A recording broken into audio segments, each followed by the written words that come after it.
اس سے رتبہ اس مدرسے کا معلوم ہوا. یعنی اندازہ کیجئے کہ انہوں نے یہ کہا کہ حضور صلی اللہ علیہ وسلم کو اردو جو آئی تو علماء دیوبند کی وجہ سے آئی، اور آگے لکھتے ہیں سبحان اللہ اس سے رتبہ اس مدرسے کا معلوم ہوا. تو اس جملے کے کہنے کا کیا مطلب؟ کیا نبی پاک کو اس مدرسے کا یہ شاگرد بتانا چاہتے ہیں، یا یہ بتانا چاہتے ہیں کہ حضور کو اردو سکھانے والے علماء دیوبند ہیں؟ یعنی یہ اس سے اتنی بڑی گستاخی کھلم کھلا جو میں نے آپ کو اس کتاب میں دکھا دی ہے، یہ دیکھ سکتے ہیں. اگلی عبارت نمبر 10. نبی صلی اللہ علیہ وسلم کی تعظیم صرف بڑے بھائی کی سی کرنی چاہیے. الیاذ باللہ. تقویۃ الایمان صفحہ 58. یہ وہی اسماعیل دہلوی صاحب کی عبارت آپ نے پڑھی ہے جن کو یہ لوگ بالا کوٹ کا شہید کہتے ہیں، اور کہتے ہیں سید احمد نے اور اس نے اسماعیل دہلوی نے مل کے بہت بڑا جہاد کیا تھا اور یہ کیا تھا وہ کیا تھا. یہ اس کی کتاب ہے تقویۃ الایمان. نام اس کا تقویۃ الایمان رکھا ہوا ہے. انہوں نے ایمان کو قوت دینے والی. بہتر یہ ہے کہ یہاں سے ایک نقطہ کم کر دیا جائے اور اس کو تقویۃ الایمان بجائے قاف کے فے کے ساتھ پڑھا جائے. ایمان کو فوت کر دینے والی کتاب، یعنی جس سے ایمان اٹھ جائے. یہ دیکھ لیجئے اس کا نام انہوں نے کتنے القاب کے ساتھ، یہ اسماعیل جس کو یہ شہید کہتے ہیں. یہ مطبوعہ فیض عام صدر بازار دہلی کی چھپی ہوئی میرے پاس موجود ہے. اس پہ بھی غالباً سن طباعت کے کس سن میں چھپی ہے یہ درج نہیں ہے. یہ اب تک ملتی ہے اور دنیا بھر میں اس کو یہ چھاپ کر تقسیم کرنا بہت اہم سمجھتے. اس بارے میں اس کتاب کے حوالے پیش کرنے سے پہلے میں ایک بات اور پیش کر دوں، یعنی آپ کو بتاؤں کہ اس کتاب کو یہ لوگ سمجھتے کیا ہیں. یہ وہی کتاب ہے تالیفات رشیدیہ گنگوئی صاحب کی. اس سے میں یہ پیش کر رہا ہوں کہ یہ اس کتاب کو کیا سمجھتے ہیں جس کا نام تقویۃ الایمان ہے.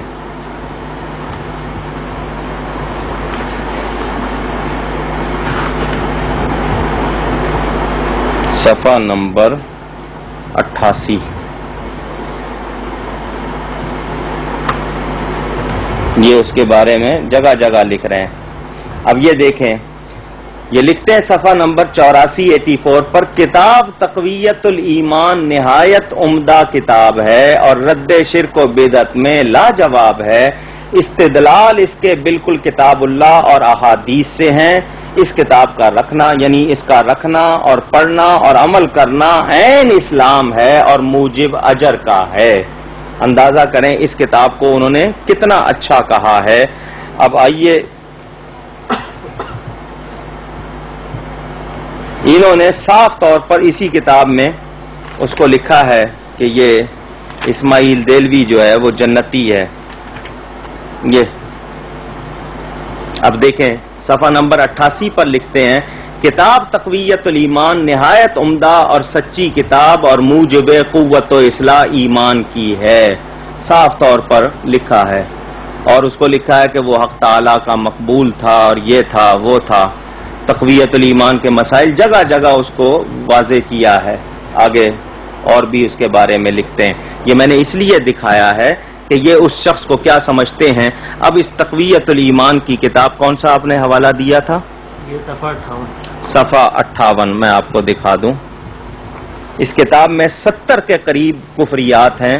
یہ اس کے صفحہ 58 کا پہلا جملہ ملاحظہ کریں.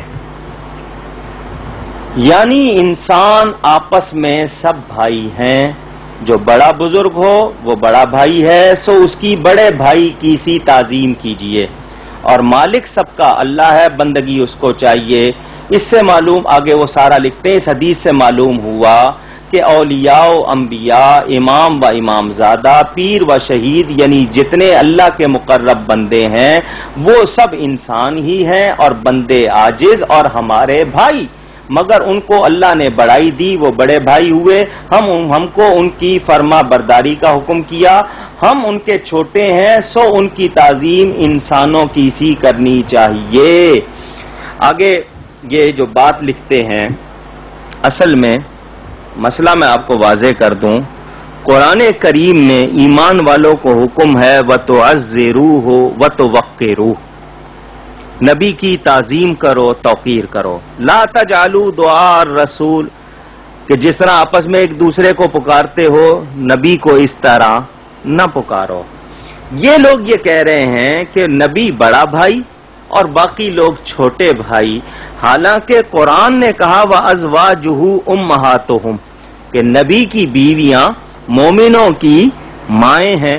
تو کیا ماں کے شوہر کو بھائی کہتے ہیں؟ ان کو اتنی نہیں سمجھ آئی آج تک.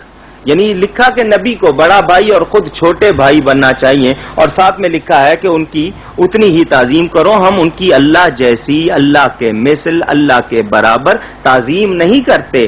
ہم نبی کو بھی اللہ کا بندہ ہی مانتے ہیں، مگر کیسا بندہ کہ اللہ کی مخلوق میں وہ ایسے ہیں کہ ان جیسا کوئی اور نہیں ہے، وہ بے مثل ہیں، بے مثال ہیں. تو یہ سب سے کہتے ہیں جی وہ بڑا بھائی اس کے بڑے بھائی کی طرح. اب صاف لکھا اولیاء و انبیاء، یعنی انبیاء کو بھی کہتے ہیں ان کو بڑائی دی تو وہ بڑے بھائی ہو گئے. تو اس کا مطلب یہ کہ ان کے نزدیک انبیاء بڑے بھائی کیسے ہیں، یہ انہوں نے صاف طور پر لکھا ہے. اللہ معاف کرے.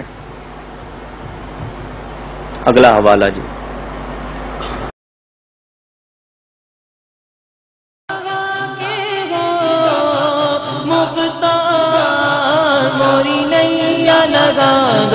اپنے کرم سے پار یا شاہ امم